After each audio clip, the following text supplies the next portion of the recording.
Immersed in her quiet library world, Melissa's moment of peace shattered when her brother Walter's mocking voice echoed across the rare book section. "Still hiding in old books, Melissa?" He smirked, suited in luxury and full of condescension. She calmly greeted him, placing the antique book back in its case, unbothered by his arrogance. He informed her that their mother was worried she might embarrass the family at the anniversary party.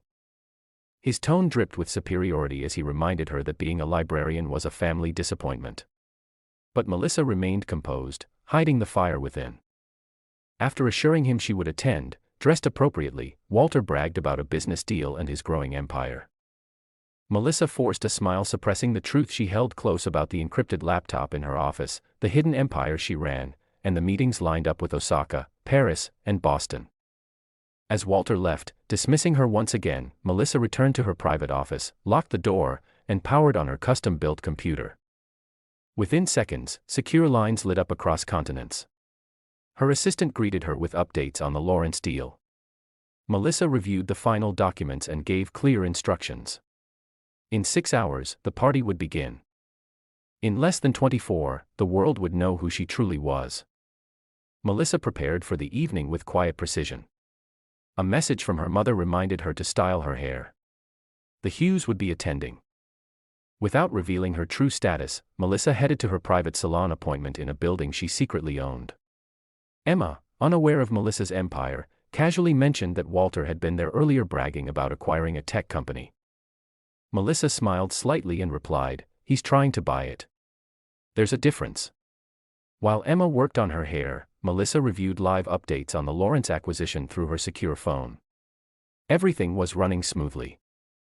By morning, she would own the very company Walter had been chasing for months. After her appointment, Melissa returned home and evaluated her look: elegant, controlled, and exactly what her family expected from a woman who had finally decided to show effort. Her deep blue designer dress, subtle jewelry, and polished appearance were calculated. She looked like a librarian playing dress-up, but behind that image was a billionaire strategist ready to change everything.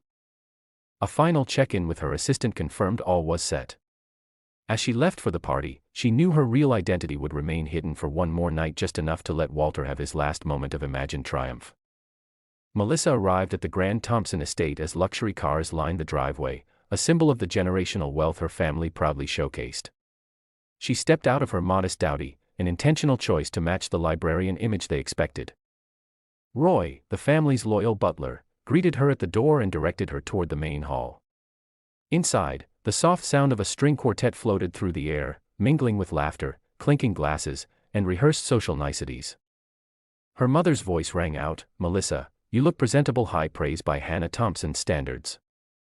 Guests exchanged polite smiles and shallow questions about her little job at the library, still blind to her double life.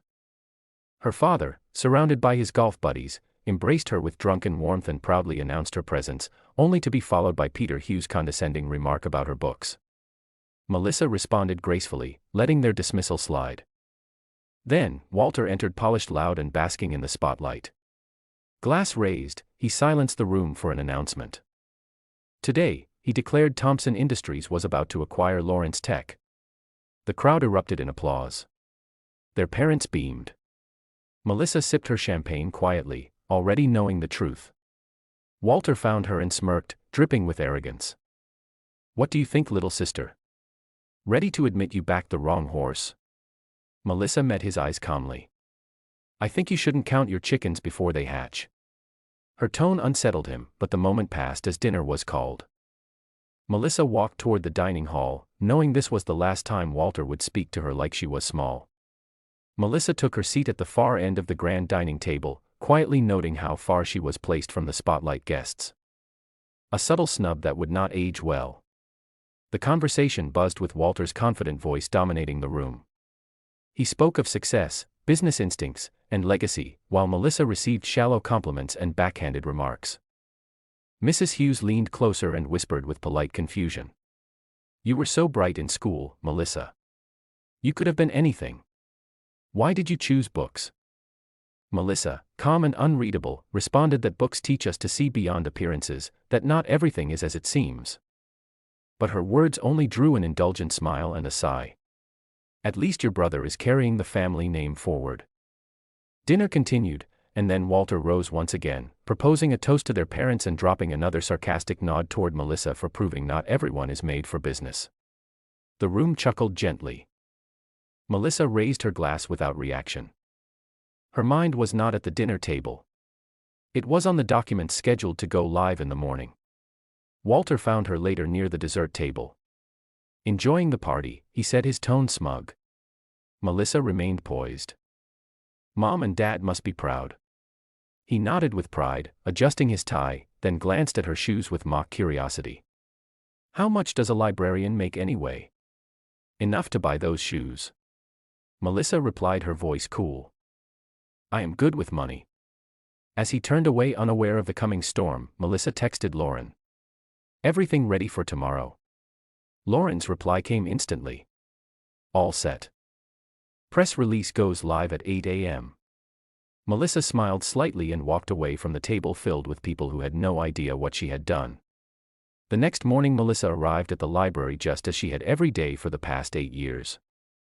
It was 10 minutes past 7.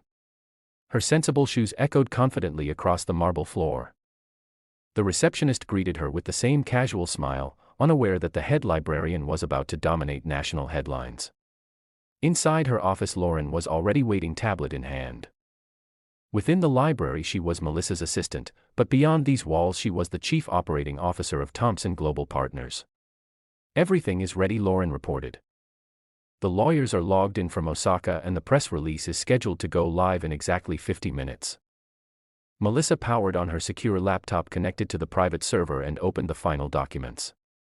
Walter's team was also preparing to close their version of the deal, still under the illusion that they were about to win Lauren's tech. With a calm smile Melissa replied, let them hold on to hope just a little longer. At precisely 7:15 Lauren's group's translator called. Miss Thompson, everyone is ready. Melissa confirmed. In the next few minutes signatures were exchanged and the acquisition was officially sealed. By 8 o'clock the press release was out. Headlines lit up globally. Mystery buyer acquires Lawrence Tech, billionaire CEO of Thompson Global Partners revealed. Library sciences expert turns financial mogul. Melissa opened several news tabs and saw her name across every major platform. Her phone began to vibrate rapidly. The first call came from Walter. His voice was shaky and angry. What is going on? Melissa responded with perfect calm. Good morning, brother. I assume you have seen the news. Walter's voice cracked under the sound of rustling papers. This cannot be real. You are not the CEO. Melissa delivered each word with steady control. Actually, I am. Have been for the last 8 years. And, yes, I am still a librarian. The call disconnected. Lauren suppressed a grin and asked how long until the parents' call. Melissa glanced at her watch, right on cue. Her mother's number flashed across the screen. Melissa answered the call with calm precision. Her mother's voice cut through the line, sharp and full of disbelief. Melissa, Hannah Thompson, what have you done? Melissa remained composed and responded that she was busy with meetings and would be happy to discuss everything over dinner at her place that evening. Her mother's voice tightened. Your place? That little apartment. Melissa corrected her. No.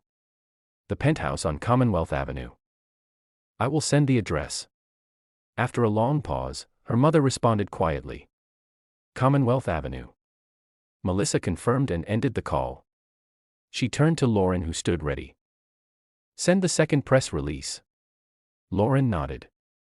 Minutes later the second headline hit global news outlets. Thompson Global Partners announces $70 billion merger with East Asian tech giants. The markets reacted immediately. Stocks surged. Investors pivoted. Melissa had not only outmaneuvered her brother, but redefined her family's place in the business world. That evening at exactly 6 o'clock the elevator doors opened to Melissa's penthouse. Walter stepped out first, his expression a mix of disbelief and restrained rage. Their parents followed, eyes wide, scanning the luxurious space that spoke more of old money than any of Walter's corporate offices. Welcome to my home, Melissa said as she gestured toward the panoramic city view. Walter broke the silence, demanding to know how long she had been keeping this secret. Melissa poured herself a drink. I never lied. I am a librarian. I also built a global empire. Her mother sat slowly trying to understand why Melissa had let them believe she was a failure. Melissa responded gently, because you never looked beyond what you expected to see. Her father stared out the window as the truth unfolded. So it was you. All this time. All those companies. Walter whispered the name. Thomson Global Partners. The competition I could never track. Melissa smiled. I prefer knowledge empire. That is what you always taught me. Knowledge is power. That is reality said, and her father finally looked at her not with disappointment but with pride. Walter slumped back in his chair, disbelief hardening into reluctant respect. Melissa then did what none of them expected. She offered a partnership to Walter, suggesting his company needed modernization and global direction. To everyone's surprise, their father agreed. Walter listened without sarcasm for the first time. Dinner that night was different. The power balance had shifted. Melissa explained how the library had always been more than books. It was the perfect disguise. Walter nodded slowly, beginning to understand. Even their mother acknowledged Melissa's transformation, though her voice still held echoes of the past. After they left, Melissa stood quietly by the window. Lauren joined her. Stocks were holding strong. The world had changed in a single day. The underestimated daughter had rewritten the family legacy, and no one would ever see her the same again. Share your thoughts in the comments section. Thanks for your precious time. If you enjoyed this story, then please make sure you subscribe to this channel.